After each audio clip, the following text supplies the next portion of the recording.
It's nice to be with you. We're happy that you have decided to be here. Your anticipation about this has preceded your physical arrival. And so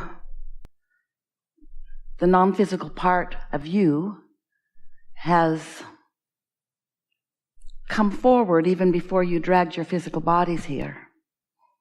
And so everyone here, and we have you outnumbered, is eager about this conversation, this longer than usual, exceptionally valuable to you and to us and to all that is conversation about creation, about being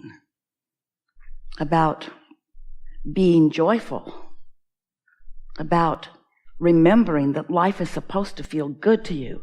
Life is supposed to be fun because you are a creator in an environment you came to create in. And your own deliberate thinking of thoughts, your own deliberate setting of your own vibrational tone, your own personal, conscious integration into your time and space provides for you and for all that is continual new expansion.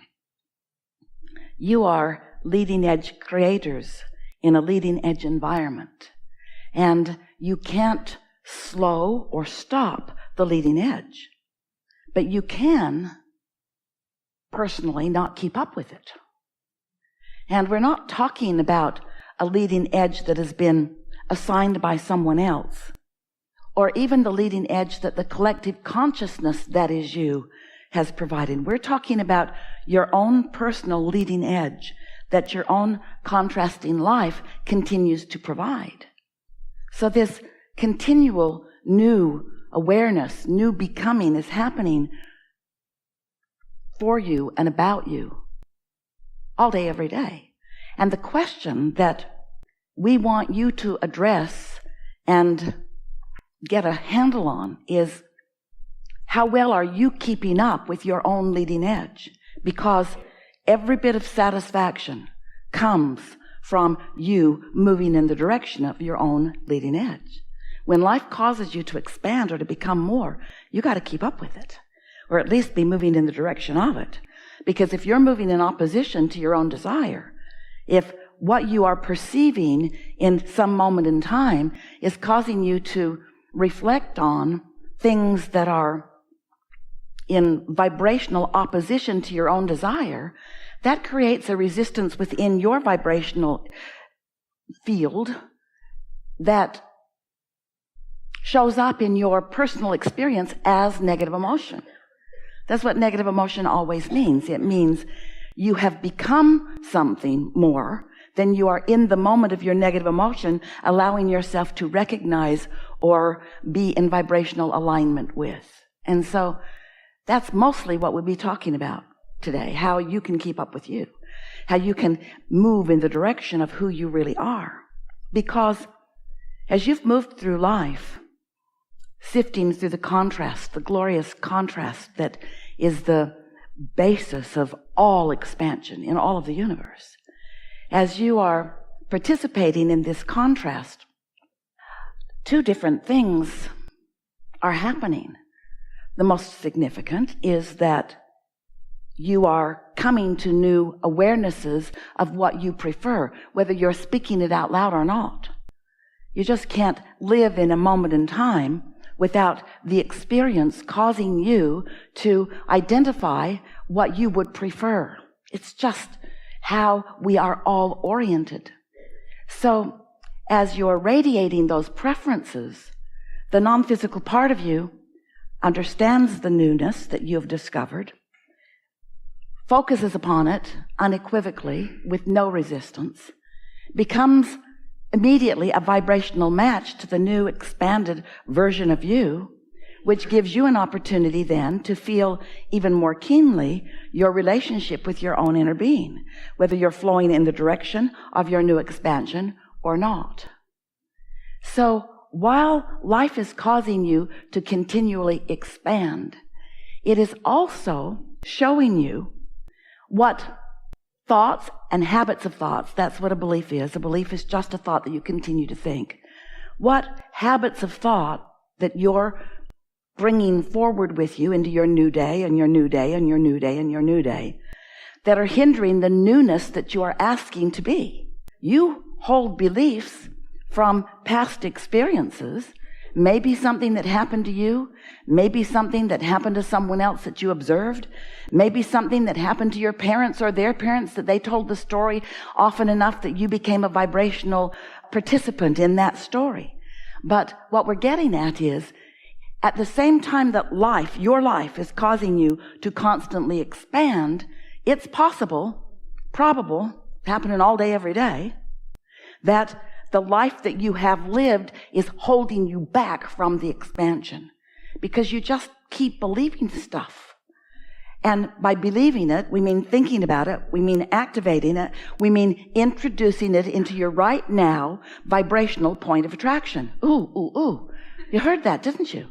So if you want something but you believe in opposition to it, your inner being has already become the vibrational equivalent of what you want and is calling you toward it because there is this vibrational reality where all cooperative components are being gathered and you are being gathered. You are the launcher of the desire. But if you're continuing to beat the drum of something that is not a vibrational match to what you are asking for, you're introducing resistance, and you can feel it. That's what negative emotion is. And often you do it without even knowing you're doing it. You don't know. You don't really know across the board what beliefs you currently believe that are in your way. And the reason is because, you might want to write this down, you believe so much in your beliefs. You believe so much in them, and we understand why you believe in them, because when you believe something, you offer a vibration about it and you keep recreating it.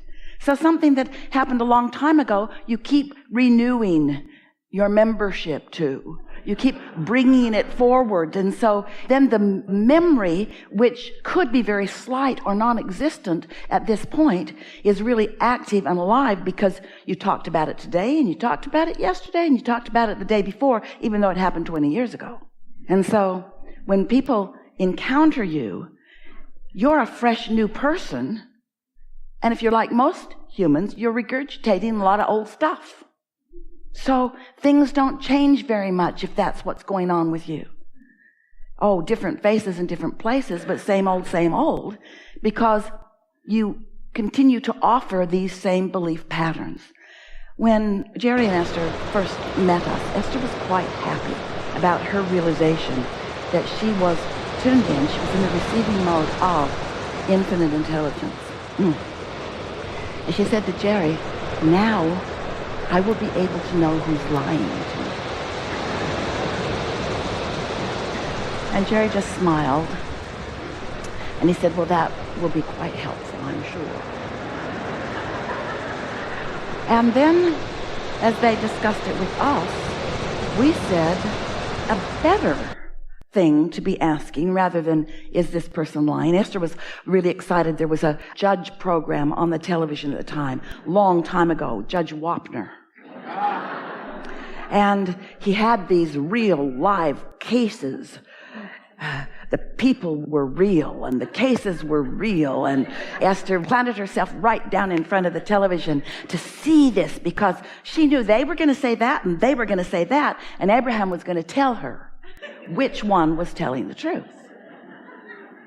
And so the first program came on and she watched, and we said a better question to ask is not who is telling the truth.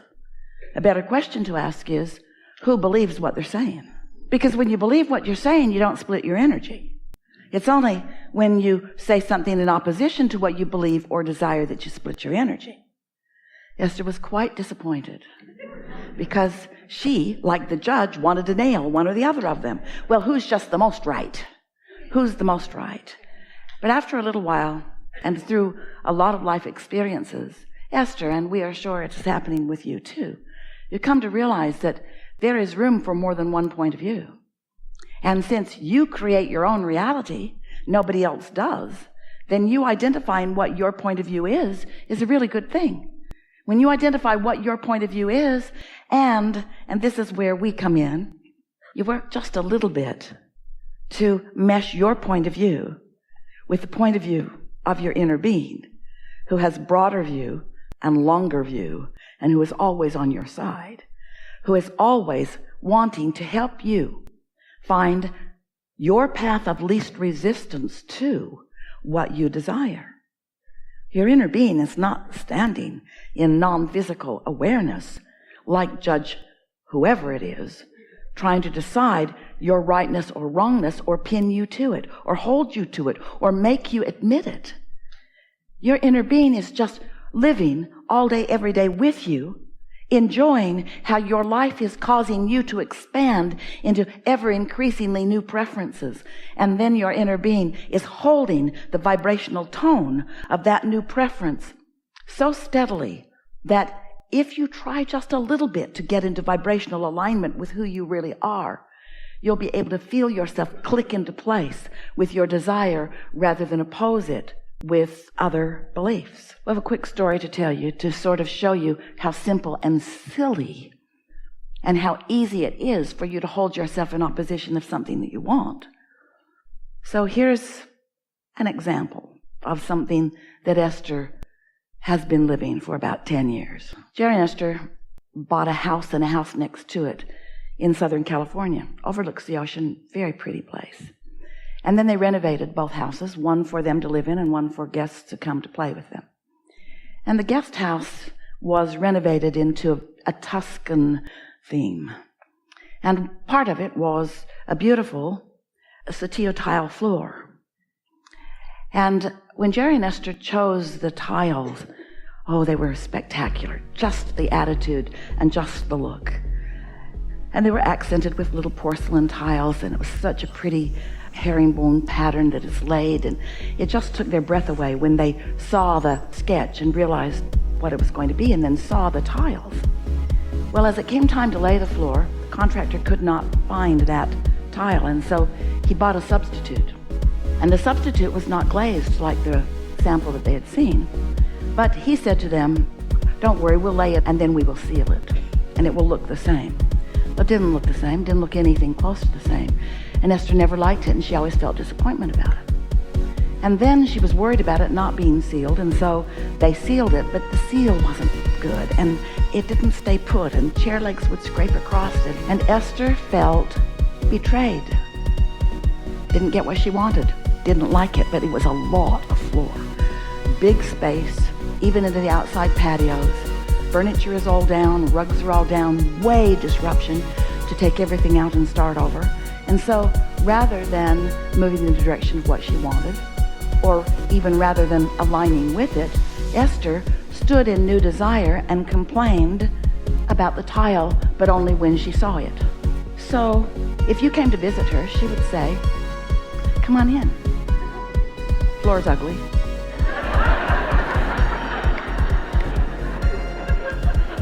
The tile we chose was really beautiful, but they couldn't get it. And so they got this, and then they sealed it. Look how it's coming up there. Look at that. Yeah. I guess I could replace it, but it would be so disruptive. So disruptive. And so, even though it would be so simple to replace that floor, really, Esther's hardly ever even there. So it wouldn't disrupt her experience. Somebody else could move the furniture. They might bang it up. Someone else could move the furniture. Where would we put it? Someone else could move the furniture. They'll put it outside and they'll get rained on. Someone else could move the furniture. It's going to cost a lot of money and it's their fault. They should pay for it. They can't pay for it. They aren't able to pay for it. It's been 10 years ago. So Esther doesn't let it be easy because she has this truth that she feels obligated to keep active. She must continue to explain, so it seems, why this reality exists against her desire.